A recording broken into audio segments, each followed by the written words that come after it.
Right, another crucial update. గ్రేటర్లో ఎన్నికల వేడి పెరుగుతోంది. ఆశావహులు మొదలు ప్రధాన పార్టీల ముఖ్య నేతలు పర్యటనలో తీరిక లేకుండా గడుపుతున్నారు. ఇప్పటికే రిజర్వేషన్ల జాబితాను అధికారులు పూర్తి చేసి ప్రభుత్వానికి పంపారు. 1-2 రోజుల్లోనే డివిజన్ల వారీగా రిజర్వేషన్లు ఖరారు కానున్నాయి.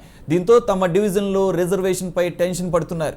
మరోవైపు టీఆర్ఎస్తో పాటు బీజేపీ, కాంగ్రెస్, టీడీపీ, ఎంఐఎం ఇప్పటికే డివిజన్ల వారీగా కార్యక్రమాలకు శ్రీకారం చుట్టాయి. ఇటు గ్రేటర్ కోసం ప్రత్యేక మేనిఫెస్టో ప్రకటిస్తామన్న గ్రేటర్ వాసుల మరో ఎన్నికల వరాన్ని ప్రకటించే అవకాశం ఉంది. ఇప్పటికే నీటి బకాయిలు, విద్యుత్ బకాయిలను రద్దు చేసిన సర్కార్ గృహ రుణ బకాయిలను కూడా రద్దు చేసే యోచనలో ఉంది.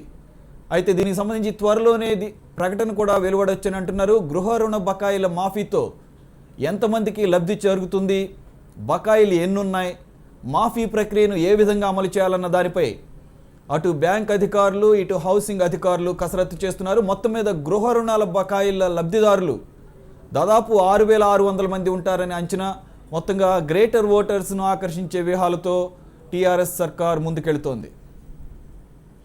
ఇక దీనికి సంబంధించి పూర్తి డీటెయిల్స్ మా రిపోర్టర్ ఏకస్వామి లైవ్లో అందిస్తారు. ఏకస్వామి, good afternoon.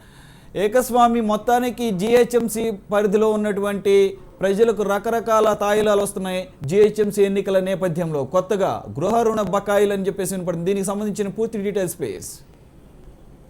Suresh, greater Hyderabad పీఠం దక్కించుకోవడం కోసం అధికార టీఆర్ఎస్ పార్టీ అన్ని రకాల అవకాశాలను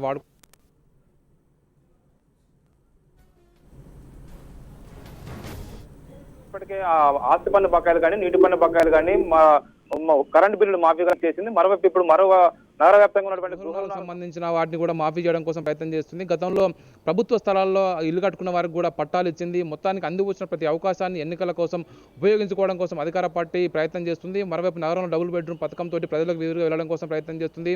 ఇప్పటికే నగర వ్యాప్తంగా అనేక ప్రాంతాల్లో కూడా వాటికి శంకుస్థాపనలు చేస్తున్నారు.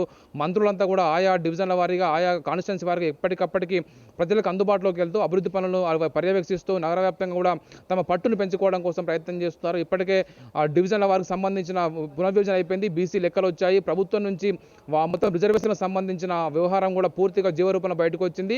ఇక వార్డుల వారీగా రిజర్వేషన్ రావడమే తరువాయి అనే విషయంగా ముందుకు సాగుతున్నారు. మరోవైపు వార్డుల వారీగా ఎన్నికల్లో పోటీ చేయాలని చెప్పి ఆశిస్తున్న అభ్యర్థులంతా కూడా ఎప్పుడెప్పుడు ఆ రిజర్వేషన్ ఖరారు అవుతుందని చెప్పేసి ఎంతో ఆతృతగా ఎదురు చూస్తున్నారు. ఇవాళ రేపు వస్తుందని చెప్పేసి మనకున్న సమాచారం. ఈ నెల 15వ తేదీ లోపు వార్డుల వారికి రిజర్వేషన్ కూడా పూర్తి ఖరారు అవుతుందని చెప్పేసి గ్రేటర్ అధికారులు అంటున్నారు. వార్డుల వారికి రిజర్వేషన్ ఖరారు అవుతే ఆయా ప్రాంతాల్లో, ఆయా వార్డుల్లో ఎవరు పోటీ చేయాలి, వారి బలాబలాలు ఎంత అనే విషయం సంబంధించి, ఏ మంచి అభ్యర్థి ఉన్నారని సంబంధించి పార్టీలన్నీ కూడా కసరత్తు చేస్తున్నాయి. ఇప్పటికే టీఆర్ఎస్ పార్టీ నగర వ్యాప్తంగా కూడా పెద్ద ఎత్తున కూడా తమ పార్టీలోకి వలసలను ప్రోత్సహిస్తూ ఇతర పార్టీల నుంచి కూడా పెద్ద ఎత్తున చేరికలు చేస్తుంది. అదేవిధంగా టీడీపీ, బీజేపీ కూటమి, అదేవిధంగా ఎంఐఎం పార్టీ, ఇటు కాంగ్రెస్ పార్టీ వారి బలాన్ని నగరంలో నిరూపించుకోవడం కోసం గ్రేటర్ ఎన్నికల్లో తమ పట్టు నిరూపించుకొని అధికార పార్టీకి ఒక చెంపపెట్టలాంటి తీర్పు ఇవ్వాలని చెప్పేసి ఆ ప్రతిపక్షాలు ప్రయత్నం చేస్తుంటే, గతంలో ఎప్పుడు లేని విధంగా నగరంలో పట్టు పెంచుకొని టీఆర్ఎస్ పార్టీ ఓన్లీ ఇతర జిల్లాల పార్టీ కాదు, హైదరాబాద్ నగర పార్టీని కూడా నిరూపించుకోవడం కోసం టీఆర్ఎస్ పార్టీ పెద్ద ఎత్తున వ్యూహంతో ముందుకెళ్తుంది.